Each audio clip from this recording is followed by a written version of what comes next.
नमस्कार मेरे प्यारे बच्चों, संस्कृत की इस कक्षा में आपका स्वागत है। आज हम पढ़ेंगे द्वादशा पाठ संख्यावाची शब्दार्थ।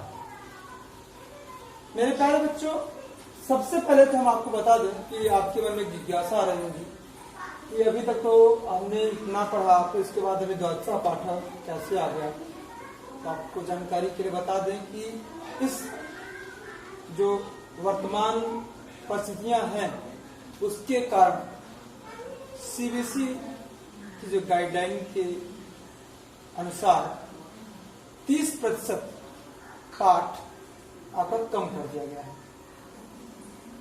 जो 15% आपके वार्षिक से है और 15% आपके वार्षिक से है। तो ये आपके जो पाठ है, बीच जो पाठ है, उन्हें काट दिया गया है। अब आपके वो अभी आपने जहां तक पढ़ा उसके आगे से हम इस पाठ को पढ़ेंगे। तो द्वादशा पाठ संख्यावाची शब्दार्थ तब ये आपका है।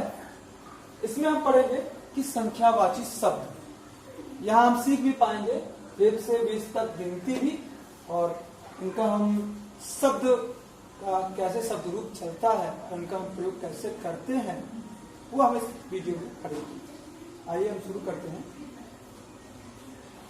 जिन बच्चों के पास किताबें नहीं है वो किताबें ले लेंगे, और जिनके पास है वो पृष्ठ संख्या 71 71 पृष्ठ संख्या 71 71 संख्यावाची शब्दार्थ 1 to 20 नंबर्स 1 to 20।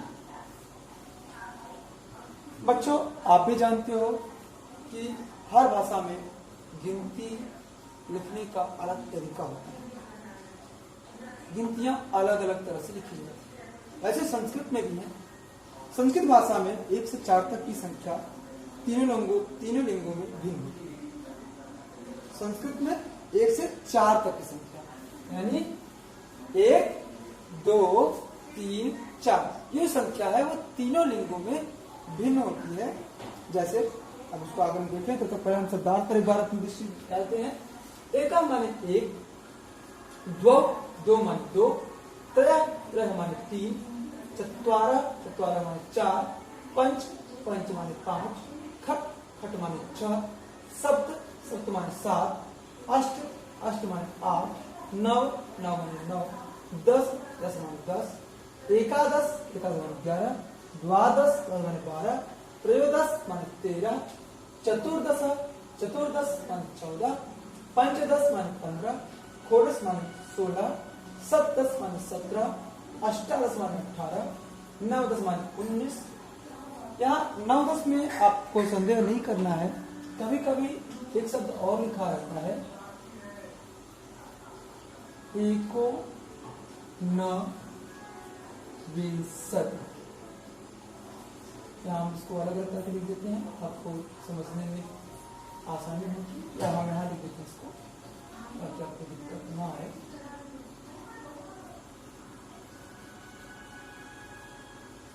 एको न विंशति। ये 19 में संस्कृत में एक शब्द और आता है, एको न विंशति, ये भी होता है, तो आपको ध्यान देने की आवश्यकता है। विंशति माने 20, विंशति माने 20, तारका माने तारे, मीना माने मछलियां, वर्तिका माने बतखे, कलसा माने मटके, चटका माने चिड़िया, विंशति माने 20। या हमने विंशति को 2 बार कर दिया है, तो हटा देते हैं। या हम हटाते नहीं है, बल्कि थोड़ा सा ये सही हो जाएगा, और यहाँ लिखते हैं एकोनविंशति।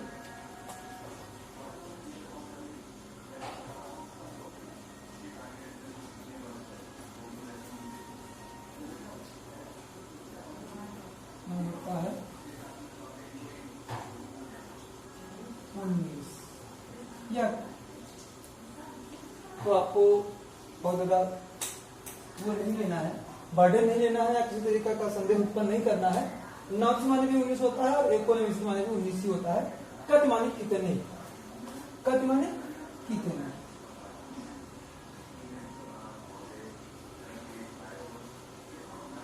चलिए अब हम देखते हैं, आते हैं अपने किताब पर। मूल शब्द यहाँ पे आपकी किताब में दिया हुआ है, मूल शब्द हिंदी में, और पुल्लिंग क्या होगा उसका, स्त्रीलिंग क्या होगा और नपुंसकलिंग क्या होगा यहाँ पे दिया हुआ है। एका, यहाँ एक हिंदी दिया हुआ है। पुल्लिंग में एका बाला अस्ति, अगर बालक पुल्लिंग है तो शब्द भी जो आपका संख्यावाचक शब्द होगा वो भी पुल्लिंग होगा। तो यहाँ पे क्या होगा, एका बाला अस्ति, एक बालक है। अब यहाँ स्त्रीलिंग है, बालिका दिया हुआ है क्योंकि स्त्रीलिंग है वो, तो जो संख्यावाचक शब्द है उसका स्त्रीलिंग क्या होगा, एका, एका बालिका अस्ति। अब क्योंकि यहाँ नपुंसक लिंग है फल, उसमें जीवन नहीं है, तो फलम अस्ति, एकम फलम अस्ति। तो एका बाला अस्ति पुल्लिंग हो गया, एका बालिका अस्ति स्त्रीलिंग हो गया, और एकम फलम अस्ति, अर्थात जो रूप चलेगा वह पुल्लिंग में एका, स्त्रीलिंग में एका और नपुंसक लिंग में एकम। ठीक है। इसी तरह आपसे दो भी है, दो बालो स्तः, द्वे बालिका स्तः, द्वे फले स्तः। दो बालो स्तः, दो बालक हैं, द्वे बालिके स्तः, दो बालिका है, द्वे फले स्तः, दो फल हैं। क्योंकि बालो बालक दो है, यहाँ पे पुल्लिंग है तो दो होगा। तो आप अगर देखना चाहें कि अगर एक वचन द्विवचन और बहुवचन में क्या होगा, तो इस तरीके से होगा आपका एका, दो, त्रयः, तीन, ये आपका चलता है। तो दो बालो स्तः, बालिका का जो स्त्रीलिंग है उसका क्या हो जाएगा, द्वे बालिके स्तः, और चूंकि नपुंसक लिंग उसमें भी द्वे फले स्तः। तीन का क्या होगा, अगर पुल्लिंग है तो उसमें है त्रयः बालाः सन्ति, तीन बालक हैं, त्रिस्रः बालिका सन्ति, तीन बालिका है, त्रीणि फलानि सन्ति, तीन फल हैं। फलम फले फलानि, यहाँ पे संख्या आपका दिया हुआ है त्रीणि, त्रीणि माने तीन। तो अगर पुल्लिंग है तो त्रयः होगा, स्त्रीलिंग है तो तिस्रा होगा, और नपुंसक लिंग है तो त्रीणि। इसी तरह चार का दिया हुआ है, चत्वारः बालाः सन्ति, चार बालक हैं, चतस्रः बालिका सन्ति, चार बालिका है, चत्वारि फलानि सन्ति, चार फल हैं। ये आपका इसका रूप चलेगा। आगे चलते हैं।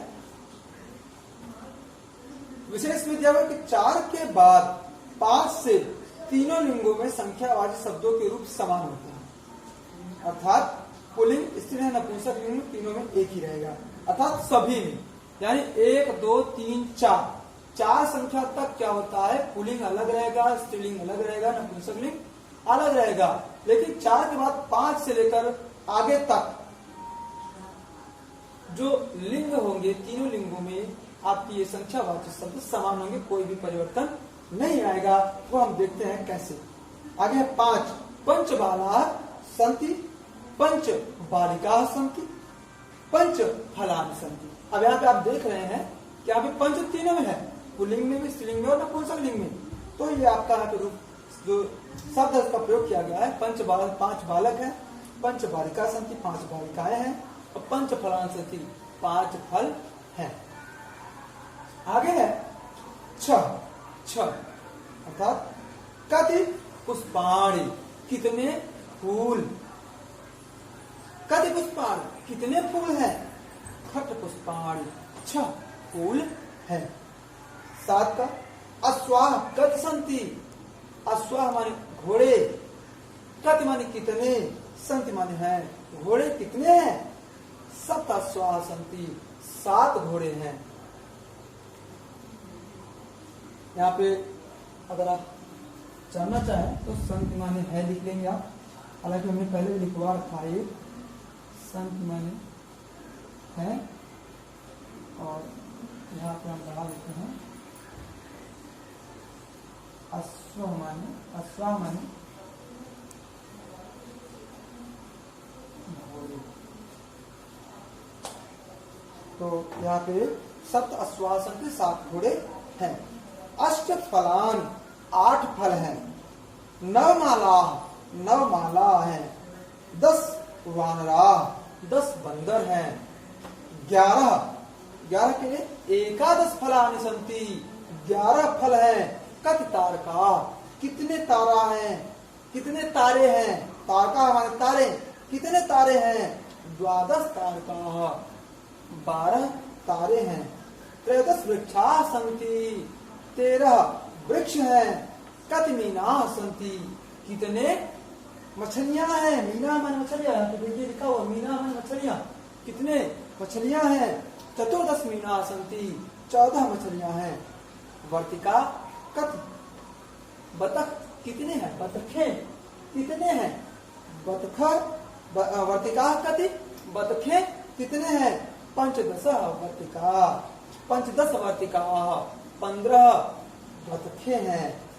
षोडश कलशाः सन्ति, षोडश कलशाः सन्ति, 16 मटके हैं। अब यहाँ पे आप कलश भी लिखना चाहे तो लिख सकते हैं। 16 कलश हैं या फिर आप 16 मटके हैं। आप जैसा आपको उचित लगे अपनी बुद्धि के अनुसार, अपनी अपनी मत के अनुसार आप लिख सकते हैं। तो यहाँ पे अगर आप कलश भी लिखते हैं तो गलत नहीं होगा, क्योंकि कलश भी हिंदी में शब्द है।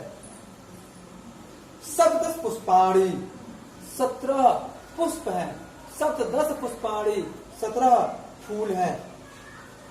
आगे है 18 अष्टादश पुस्तकानि, 18 पुस्तक हैं। 18 पुस्तकानि, 18 पुस्तक हैं। 9-10 चटकाः, 9-10 चटका, 9 माने 19, चटका माने चिड़िया, 19 चिड़िया है।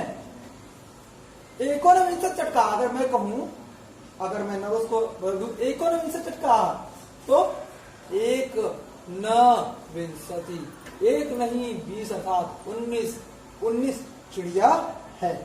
20 कमलानि, 20 कमलानि, 20 कमल है। कितने कमल है, 20 कमल है। अगर हम प्रश्न बनाए कति कमलानि, कितने कमल है, 20 कमलानि। कति चटका, कितने चटका चिड़िया है, 9-10 चटका। इस तरह से आपको 1 से 20 तक की जो ये गिनती है उसका आपको अभ्यास करना है। और ये शब्दार्थ जो हमने लिखा हुआ आपके लिए गिरफ्तार भी यही है कि शब्दार्थ आप लिख कर करके याद करेंगे। कहाँ लिखना है, अपनी फेयर कॉपी में, उत्तर पुस्तिका में लिख करके याद करना है। इसके अलावा और एक गिरफ्तार हमने आपको दिया हुआ है तो पृष्ठ संख्या 96 व 97 पर दिए गए धातु रूप याद करना है। अब आप कहेंगे पृष्ठ संख्या 96-97 पे क्या है, तो आइए हम पृष्ठ संख्या 96 और 97 खोल के देखते हैं। तो पृष्ठ संख्या 96 और 97 दिया गया का ये धातु रूप, जो पिछले कक्षा में मैंने आपको नम शब्द का धातु रूप याद, नम धातु का रूप याद करने के दिया था। अब आपको दृश्य, स्था, क्री, भू, अस, ये 5 धातुओं के रूप याद करने हैं। 5 धातुओं यहाँ पे लट लकार दिया हुआ है। दृश्य का क्या होगा, मैं एक बार पढ़ देता हूँ ताकि आपको पढ़ने में कठिनाई ना हो। पश्यति, पश्यतः, पश्यन्ति, पश्यसि, पश्यथः, पश्यथ, पश्यामि, पश्यावः, पश्यामः। तिष्ठति, अवस्था, विस्था माने विस्था का क्या होता है, धातु वो शब्द धातु चलेगा, वो तिष्ठ चलेगा। तो तिष्ठ का तिष्ठति, तिष्ठतः, तिष्ठन्ति, तिष्ठसि, तिष्ठथः, तिष्ठथ, तिष्ठामि, तिष्ठावः, तिष्ठामः। और क्री, क्री का मतलब होता है कोई कार्य करना, तो उसका करोति, करोति, कुरुतः, कुर्वन्ति, करोसि, कुरुथः, कुरुथ, करोमि, कुर्वः, कुर्मः। ये आपका ये सद्रूप चलेगा, धातु चलेगा। इसके बाद भू, भू माने होता है होना, तो उसका चलेगा आपका रूप, वो चलेगा भव, भवति, भवतः, भवन्ति, भवसि, भवथः, भवथ, भवामि, भवावः, भवामः। ये आपका धातु चलेगा। अस, अस माने होना, अस माने होना। अस का भी आपका चलता भी है। देखिए हम अभी यहाँ पे अस्ति, अस्थ, संति, अस्यस्थ ये हम पढ़ते हैं, वही आपका है यहाँ पे। ये आप याद कर लेंगे तो आपको दिक्कत नहीं आएगी। अस्ति, स्तः, संति, आसी स्थ स्थ, अस्मि स्वः स्मः। ये आपका ये धातु है। अस जो है ये आपके लिए इंपॉर्टेंट भी है। हम जब वाक्य प्रयोग करते हैं या कोई अनुवाद लिखते हैं या कभी हम हिंदी में अनुवाद या फिर संस्कृत में दिया हुआ इसका अर्थ समझना है, वहां पे भी कठिनाई होती है। तो वहां आपको अगर इसका ये याद रहेगा तो समझ में आ जाएगा कि अस्त अगर लिखा है तो अस्त माने है, और स्तः लिखा है तो प्रथम पुरुष का द्विवचन तो दो होगा, दो संख्या होगा, संति है तो बहुवचन होगा। असि यहाँ का मध्यम पुरुष एक वचन होगा, स्थ द्विवचन होगा, स्थ बहुवचन होगा। असि माने हूं होगा तो उत्तम पुरुष स्व और स्म, ये आपका चलेगा। ये अस का धातु चलेगा। इसके अलावा यहाँ पे आपका खाद माने खाना, पठ माने पढ़ना, चल माने चलना, हंस माने हंसना, वद माने बोलना, मिल माने मिलना, सूर्य माने खेलना, न माने नमस्कार करना, जिस माने देखना। अब इनका रूप क्या चलता है? खाद का खाना होता है अर्थ, इसका चलता है खादती, खाता खादंती। पठ का पढ़ना, पठत पढ़ता पठंती। चल का माने चलना, चल चलता चलंती। हंस माने हंसना, हंसत हंसता हंसंती। और वद माने बोलना, वदती वदता वदंती। इसका रूपाण में दिया हुआ है, इस तरह से चलेगा आपका। और मिल माने मिलना, मिलत मिलता मिलंती। और क्रीड क्रीड माने खेलना, खेलत खेलता खेलंती। नम नमस्कार करना, नमति नमता नमंती। दृश दृश माने देखना, पश्यति पश्यता पश्यंती। ये इसका आपका धातु रूप चलेगा। भू माने होना, भवति भवता भवंती। नी माने ले जाना, नयति नयता नयंती। नृत्य माने नाचना, नृत्यति नृत्यतः नृत्यंती। और पूज पूज माने पूजा करना, पूजयति पूजयतः पूजयंती। और कथ माने कहना, कथयति कथयतः कथयंती। गम गम माने जाना, गच्छति गच्छतः गच्छन्ति। पा पा माने पीना, पिबति पिबतः पिबंती। दा दा माने देना, यक्षति यक्षतः यक्षन्ति। स्था स्था माने ठहरना, तिष्ठति तिष्ठति। आपका ये धातु चलेगा। बच्चों आपको इसे याद करना है। अगले कक्षा अगले वीडियो में फिर से मिलते हैं, तब तक के लिए नमस्कार।